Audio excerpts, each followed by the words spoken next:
नमस्कार, यहाँहरूलाई हार्दिक स्वागत छ मेरो युट्युब च्यानलमा। कृपया च्यानलमा नयाँ हुनुहुन्छ भने लाइक, कमेन्ट, सेयर र सब्सक्राइब गर्न नबिर्सनु होला र बेल आइकनमा थिच्नु नबिर्सनु होला। सदाझै आज पनि म एउटा केमिस्ट्रीको एउटा टपिक लगेर यहाँहरूमा आएको छु, जुन क्लास 11 को केमिस्ट्रीको स्टोइचियोमेट्री अन्तर्गत लिमिटिङ एन्ड एक्सेस रियाक्टेन्ट भनेको के हो र यसबाट हामीलाई इक्जाममा कस्तो प्रकारको न्युमेरिकल सोध्ने गर्दछ, यसको बारेमा म आज डिटेल रूपमा यहाँहरूलाई बुझाउने छु। सर्वप्रथम त हामीले लिमिटिङ रियाक्टेन्ट भनेको के हो त्यो बुझ्न जरुरी हुन्छ। लिमिटिङ रियाक्टेन्ट भनेको त्यस्तो रियाक्टेन्ट हो जुन कुनै पनि रियाक्सनमा चाहिएको मात्राभन्दा थोरै मात्रामा मात्रै पाइएको छ भने त्यो रियाक्टेन्ट लिमिटिङ रियाक्टेन्ट हुन्छ। अब डेफिनेसनबाट बुझौँ। The reactant which is present in defect amount or less amount than required amount during a reaction is called limiting reactant। यसको मतलब कुनै पनि रियाक्सनमा चाहिएको एमाउन्ट भन्दा डिफिक मात्रामा अथवा थोरै मात्रामा पाइएको छ भने त्यसलाई भनिन्छ लिमिटिङ रियाक्टेन्ट। अब एक्सेस रियाक्टेन्ट भनेको के हो? एक्सेस रियाक्टेन्ट भनेको के हो भनेपछि कुनै एउटा रियाक्सनमा चाहिएको मात्रामा भन्दा धेरै मात्रामा पाइएको छ भने त्यस्तो रियाक्टेन्टलाई भन्छ excess reactant. The reactant which is present in excess amount or more than required amount during a reaction is called excess reactant. अब इक्जाम्पलबाट बुझौँ। अब एउटा हामीलाई परीक्षामा सोध्ने एउटा स्याम्पल इक्जाम्पल लगेर मैले आएको छु, जुन हाम्रो 2075 मा पनि सोधेको थियो। एउटा क्वेसन लगेर आएको छु। क्वेसनमा सोधिएको छ युआर गिभन द्याट भनेर। युआर गिभन द्याट Fe2O3 अथवा ferric oxide plus 3 mole of carbon monoxide gives ferric plus 3 mole of oxygen. अब यसबाट हामीलाई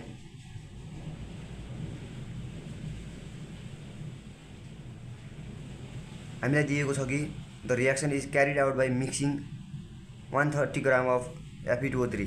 Fe2O3 को मास दिएको छ, गिभन मास दिएको छ, र कार्बन मोनोक्साइडको पनि गिभन मास दिएको छ। हामीलाई यो सरी है, यता यो Fe प्लस CO2 हो, CO2 हुन्छ। पहिला हामीले क्याल्कुलेट द लिमिटिङ रियाक्टेन्ट निकाल्नुपर्ने हुन्छ। लिमिटिङ रियाक्टेन्ट निकाल्नको लागि हामीले त्यो रियाक्सनमा भएका सबै मोलिक्युल्सहरूको मास निकाल्नुपर्ने हुन्छ, जसको लागि अब फेरिक अक्साइड Fe2 भने 2 मोल्स अफ फेरिक अक्साइड भने 2 इन्टु फेरिकको 56 हुन्छ, 56 प्लस 3 इन्टु 48 गर्दाखेरि 160 ग्राम हुन्छ।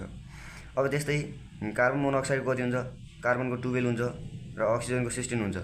16 प्लस 12 28 इन्टु 3 84 हुन्छ, 84 ग्राम हुन्छ। त्यस्तै फेरिकको 56 हुन्छ, 56 इन्टु 2 112 ग्राम। त्यस्तै कार्बन डाइअक्साइडको एटोमिक मास कार्बनको 12, अक्सिजनको 16 टु द 32 र 12 44 भने 3 मोल छ, 3 मोल भएपछि 44 इन्टु 3 132 ग्राम। अब हामीले लिमिटिङ रियाक्टेन्ट निकाल्नको लागि के गर्नुपर्ने हुन्छ भन्दाखेरि 160 ग्राम of Fe2O3 required 84 gram of carbon monoxide यसरी लेख्ने हामीले सर्वप्रथम त। अनि त्यसपछि 1 ग्राम अफ Fe2O3 रिक्वायर्ड। अब 1 ग्रामको लागि निकाल्ने, यो 1 ग्रामको लागि निकाल्दाखेरि यो 160 यहाँ गएर डिभाइड हुन्छ र 84/160 हुन्छ। अब त्यसपछि हामीलाई प्रोभाइडेड एमाउन्ट माथि कति दिएको छ त्यो राख्ने ठ्याक्कै। अनि माथि दिएको छ हामीलाई 130 ग्राम यहाँ राख्दाखेरि 130 ग्राम अफ Fe2O3 रिक्वायर्ड। अब 84 इन्टु 130 डिभाइड बाई 160 भनेको यो गऱ्यो। अनि यो गर्दाखेरि 68.25 ग्राम हुन्छ। अब 68.25 ग्राम हामीलाई चाहिएको छ। अब 130 ग्राम अफ फेरिक अक्साइडलाई 68.25 ग्राम अफ कार्बन मोनोक्साइड चाहिएको छ भन्दाखेरि हामीलाई चाहिएको कार्बन मोनोक्साइड 68.25 ग्राम हो, तर हामीलाई क्वेसनमा दिएको छ 50 ग्राम मात्रै। 50 ग्राम मात्रै दिएको छ भने सिन्स यो भनेको लिमिटिङ रियाक्टेन्ट हो,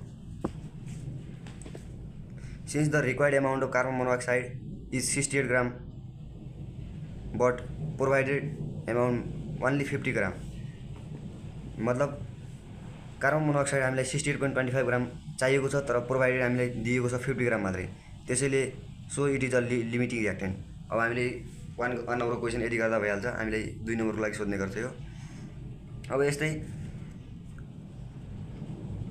how much of mass of iron is produce भनेर सेकेन्ड नम्बरमा अब कति मास प्रोड्युस भयो यहाँबाट भनेर भन्छ। अब यसपछि यसमा भनेको छ कति मास प्रोड्युस भयो भन्दाखेरि अब 160 ग्राम अफ अब कुनै अब यहाँ पछाडिको पहिला लिमिटिङ रियाक्टेन्ट निकालिसकेपछि योभन्दा पछिको सबै कुनै पनि क्वेसन गर्दाखेरिमा लिमिटिङ रियाक्टेन्टको मास लगेर गर्नुपर्ने हुन्छ। अब यसमा हामीले लिमिटिङ रियाक्टेन्ट थाहा पाइसकेका छौँ। लिमिटिङ रियाक्टेन्ट भनेको कार्बन मोनोक्साइड हो। लिमिटिङ रियाक्टेन्ट कार्बन मोनोक्साइड हो भने अब 84 gram of carbon monoxide react with 112 gram of ferric. Since हामीले मास निकाल्नु पर्ने हुन्छ त्यसैले 84 ग्राम अफ कार्बन मोनोक्साइडले can produce 112 gram of iron. यस्तै अब 1 gram of carbon monoxide 112 upon 84 gram of iron. अब हामीले कार्बन मोनोक्साइड दिएको छ माथि क्वेसनमा जति दिएको छ त्यही राख्नुपर्ने हुन्छ। त्यसको लागि 50 ग्राम मात्रै दिएको छ हामीले क्वेसनमा 50 ग्राम मात्रै दिएको छ भने 50 gram of carbon monoxide can produce 112 × 50/84 गर्दाखेरि यो 66.67 ग्राम हुन्छ। अब यति गर्दाखेरि हामीलाई यो पनि 1 नम्बरको लागि सोध्ने गर्छ। यदि गर्दाखेरि 1 नम्बर आउँछ। यसपछि अर्को थर्ड नम्बरमा क्वेसन सोधिएको छ how many number of mole unreacted reactant left over. How many number of mole unreacted reactant left over भनेको अब जुन एक्सेस एमाउन्ट हो त्यो एक्सेस एमाउन्टमा कति मोल रियाक्ट भएको छैन त्यो निकाल्नुपर्ने हुन्छ। त्यसको लागि पहिला हामीले अनरियाक्टेड मास निकाल्नुपर्ने हुन्छ। मास निकाल्ने अब एउटा हामीलाई लिमिटिङ रियाक्टेन्ट कार्बन मोनोक्साइड हो भन्दाखेरि भनेर थाहा पाइसकेपछि अब एक्सेस रियाक्टेन्ट फेरिक अक्साइड हुन्छ यो थाहा भइहाल्यो। अनि एक्सेस रियाक्टेन्ट फेरिक अक्साइड भएपछि अनि यसमा अब जुन अनरियाक्टेड रियाक्टेन्टको मास छ त्यो मास निकाल्नुपर्ने हुन्छ। त्यसको लागि पहिला हामीले यहाँ गर्नुपर्ने हुन्छ मास अफ अनरियाक्टेड रियाक्टेन्ट। अब हामीलाई क्वेसनमा दिएको छ अनरियाक्टेड रियाक्टेन्टको मास दिएको छ 130 ग्राम प्रोभाइडेड दिएको छ 130 ग्राम र 95.23 ग्राम अफ एक्सेस रियाक्टेन्ट। यो यहाँ 95.23 कसरी आयो भन्दाखेरि यो आयो यसरी जस्तै 84 gram of carbon monoxide required 160 gram of ferric oxide. यस्तै यदि 160 ले 84 ग्राम अफ कार्बन मोनोक्साइड निकाल्छ भने 84 ले 160 ग्राम अफ फेरिक अक्साइड पनि निकाल्छ। अब 1 gram of carbon monoxide required 160 upon 84 gram of ferric oxide. 50 gram of carbon monoxide required अब यसलाई 50 ले मल्टिप्लाई गर्दाखेरि 95.23 ग्राम हुन्छ। अब हामीले क्वेसनमा दिएको छ 130 ग्राम र यहाँ हामीलाई निक्लिएको छ 95.23 ग्राम। हामीलाई चाहिएको 95.23 ग्राम मात्रै हो तर हामीलाई दिएको छ क्वेसनमा प्रोभाइडेड 130 ग्राम। त्यही भएर यो एक्सेस भयो र एक्सेस रियाक्टेन्टको मास कति भयो भन्दाखेरि अब मास 130बाट यो घटाउँदाखेरि 34.77 ग्राम मास भइहाल्यो। अब यसपछि हामीले निकाल्नुपर्ने छ मोल निकाल्नुपर्ने छ भने हामीलाई एभोगाड्रोको रिलेसन थाहा पाउनुपर्ने हुन्छ जसमा मोलिकुलर वेट बराबर 1 मोल हुन्छ भनिएको छ। अब मोलिकुलर वेट बराबर 1 मोल हुन्छ भन्दाखेरि अब फेरिक अक्साइडको मोलिकुलर वेट भनेको 160 ग्राम हो। अहिले भर्खर हामीले निकाल्यौँ 160 ग्राम फेरिक अक्साइड हो मोलिकुलर वेट भनेको 160 ग्राम हो। अब 160 ग्राम बराबर 1 मोल हुन्छ। अब 1 ग्राम बराबर 1/160 मोल। अब हामीलाई कति ग्राम अनरियाक्टेड भएको हो अथवा लेफ्ट भएको हो बाँकी रहेको भनेको 34.77 ग्राम हो। 34.77 ग्राम हो भने अब यसको मोल कति हुन्छ भन्दाखेरि 1 ग्रामको 1/160 मोल हुन्छ भनेपछि 34.77 ग्रामको 34.77 अपन 160 मोल हुन्छ।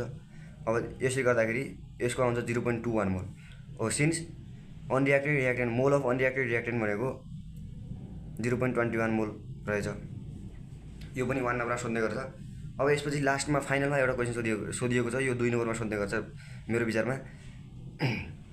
Calculate the volume of CO2 produce at 25 degree and 2 atm pressure भन्यो।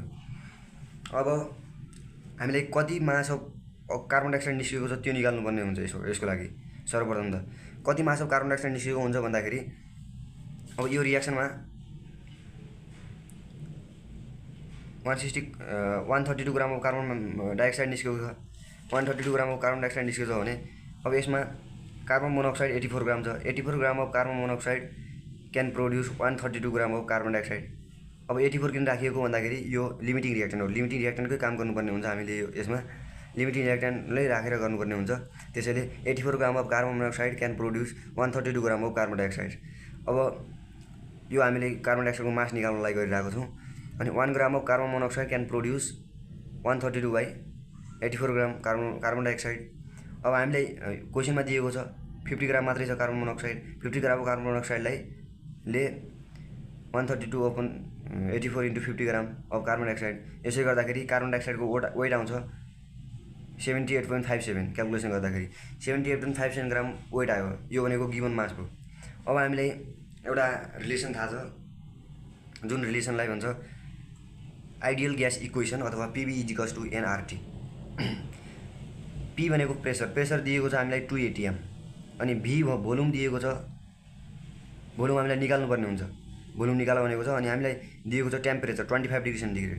अनि आइडियल ग्यास इक्वेसनमा हामीले के थाहा पाउनुपर्ने हुन्छ भन्दाखेरि टेम्परेचरलाई हामीले केल्भिनमा लाग्नुपर्ने हुन्छ। त्यसैले PV इजिकल्स टु nRT बाट गर्दाखेरि अब n भनेको नम्बर अफ मोल्स हो। नम्बर अफ मोल भनेको given molecular weight upon given mass upon molecular mass पनि हुन्छ यसको। अनि गिभन मास मोलिकुलर मास गर्दाखेरि गिभन मास भर्खरै हामीले निकाल्यौँ 78.57 डिभाइड बाई मोलिकुलर मास 44 हुन्छ। त्यसरी अब यो भ्यालु सबै यहीँ राख्दाखेरि P भनेको P को ठाउँमा प्रेसर 2 atm, भोल्युम हामीलाई निकाल्नुपर्ने हुन्छ। अनि n भनेको नम्बर अफ मोल्स हो, given weight upon molecular weight 44 हुन्छ। त्यही भएर कार्बन डाइअक्साइड मोलिकुलर वेट 44 हुन्छ, त्यही भएर 44 राखिएको। अनि R भनेको युनिभर्सल ग्यास कन्स्ट्यान्ट जसको भ्यालु हुन्छ 0.0821। अनि T भनेको टेम्परेचर, अनि टेम्परेचर 25 डिग्री सेन्टिग्रेड हुन्छ, जसलाई क्याल्भिनमा लाग्दाखेरि 273 जोड्दाखेरि 298 हुन्छ। अब यसपछि यो क्यालकुलेसन गर्दाखेरि अब क्यालकुलेसन पछि यसलाई डिभाइड गरेर यो गर्दाखेरि भोल्युम आउँछ 21.84 ग्राम 84 लिटर। यही नै कार्बन डाइअक्साइडको भोल्युम रहेको थियो। अब यस्तै क्वेसनहरू हामीलाई इक्जाममा सोध्ने गर्छ। हस् त आजलाई यति नै। बाँकी भिडियो अब थ्योरिटिकल यिल्ड्सको बारेमा फेरि अर्को भिडियोमा लिएर आउनेछु। धन्यवाद।